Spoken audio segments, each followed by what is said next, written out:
So a lot of people think that awakening is like a sudden thing, like suddenly you awakened and then life will be like bliss. You're in this full bliss state because you see through all the false narratives and all the Maya, all the illusions, and then your life will be great. But no, it's not. At first, it's like a shock. It's like a complete shock to your system because you become aware of, um, well, first of all the things you were not aware about of yourself, but also, seeing all the people, all these, even close friends, like, really, you don't see it yet? And in your enthusiasm, you want to share this, and they don't get it. No, they don't get it because before you didn't get it either. You maybe have had some inclination, some ideas, some what it was. Maybe you even have some fantasies like, yeah, once I'm awakened, then. Well, no, actually, when. um, it's not like instant either. It's a slow grinding process of going through all the shit you tucked away for so many years. Things you didn't even know existed, things you didn't even know you did, things you didn't even know you thought. You become aware of all these things, and this is usually what so often happens, is because it's heavy, it's tough. People start creating new stories. So you let go of the old story, and before you know it, you start creating new stories. Yeah, I'm so spiritual. No, no, no. I became vegan. Yeah, no, the earth is flat. It's a flat disc. Which is fine. I mean, it probably gives you like a complete different perspective than you had before. But if you change one truth with another truth, you're not really changing anything. No, you're prolonging. So what I see happening, I saw happening um, when I came back here in the Netherlands. The first thing that I noticed when I arrived was my plants. As you've seen in the previous episode. If not, you didn't miss it. You can watch it afterwards. Um, but I came home and like nearly all my plants died, and the energy was really weird. So home didn't feel like home at all. No, it actually felt like a vacation home. Like I'm. It felt like a hotel room that wasn't cleansed or cleaned properly. It was dirty. The floor in the kitchen was sticky. Dirty glasses in the cupboard. You know, it was like horrible. But it wasn't really horrible. I was just in shock because uh, I didn't expect this.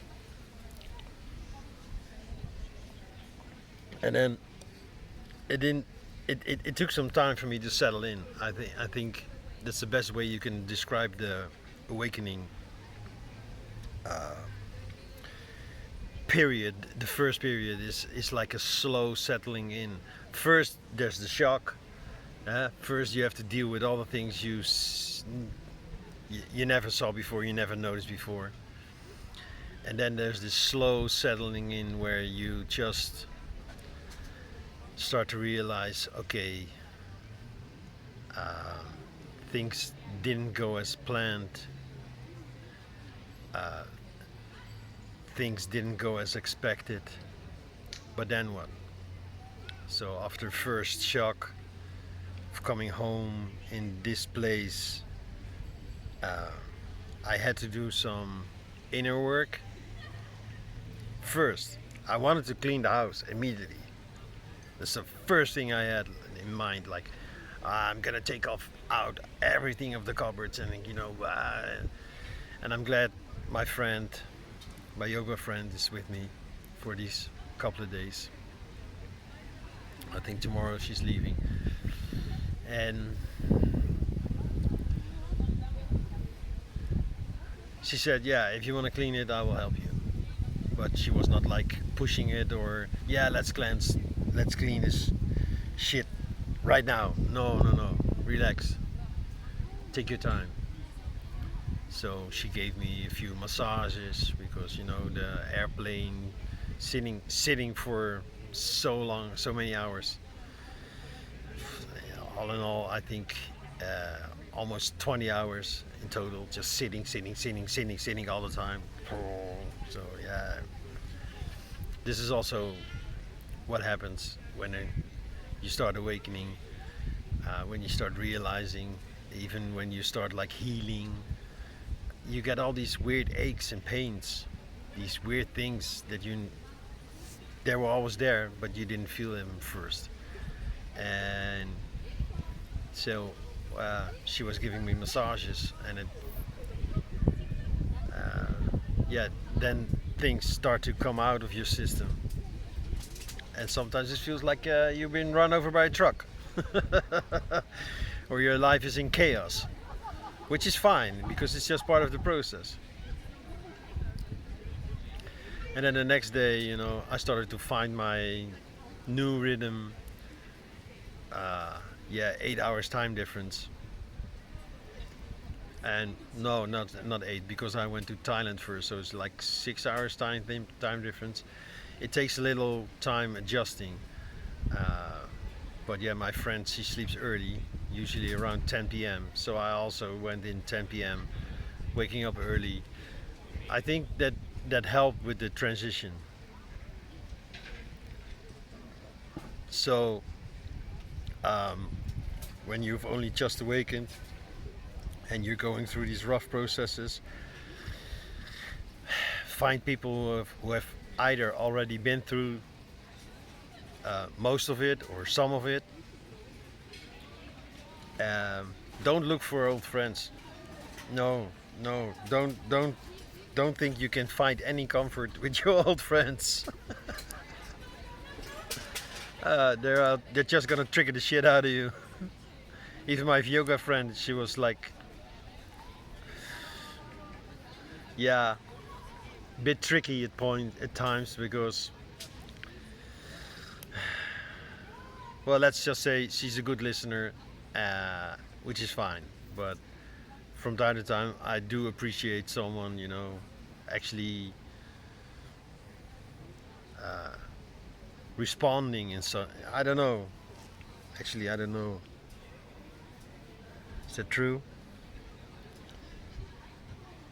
I don't know. I think sometimes I still have expectations from the relationship I used to be in.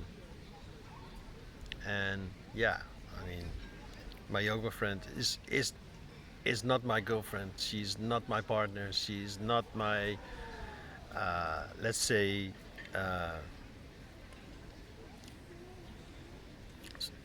soulmate or whatever. No, she's just a friend, a close friend, and I feel no shame. So when she asked me, listen, if you want me to massage your legs, can you take off your shorts?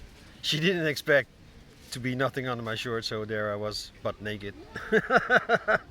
But yeah, there was no shame. I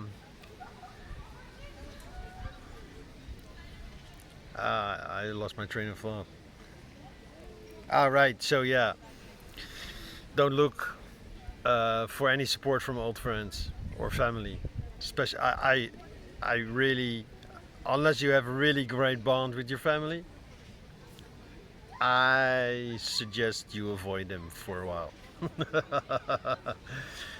Because they will trigger old stuff, and you will see things in them that you don't want to see at first, because it's horrible to see, because you see yourself.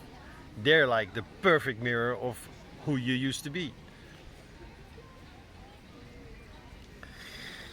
Yeah, and then somewhere in the next phase, you settle in, you relax, you notice, okay, lots of things are changing, lots of things have changed.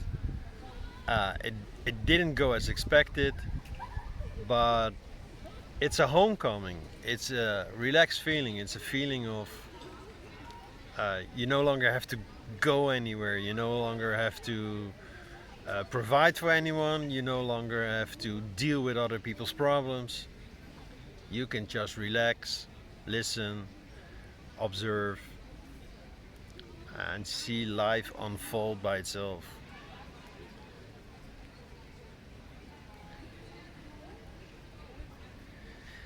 And that's usually when the next phase arises. Like, yeah, and now what?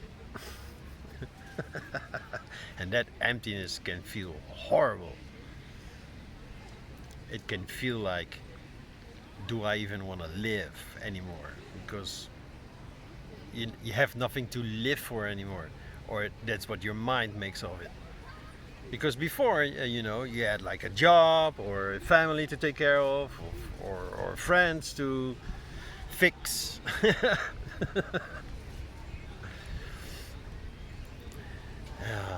When all of that falls away, it can feel like a void. It can feel like an emptiness you used to fill with food or drugs or whatever, sex. Having an argument with everybody all the time. No, it all falls away. And then, there will be a call, there will be a calling, there will be something calling you out like, okay, go here, do that, meet these people, meet this person, sell your house, get out of the job, move to another town, emigrate.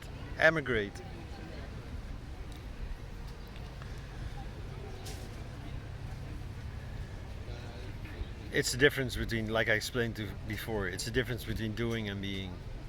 The doing falls away and the being is wonderful. And I think that's what most people expect, to go straight to the being. No, take your time, settle in, slowly.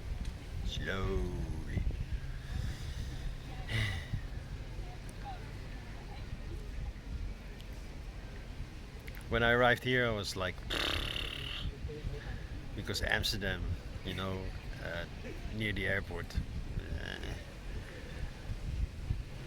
no, the energies are, and I live in a nice city.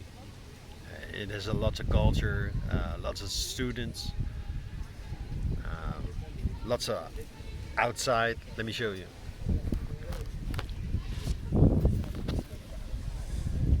So, it's young people, mostly students, sitting here in the grass, relaxing, Yeah, it's a bit windy. And then there you see people, that you see a lot here, like these terraces, like, let's have a drink. And yeah, these horrible houses. But yeah, lots of nature. And people doing yoga. Breathe in, breathe out, and let go.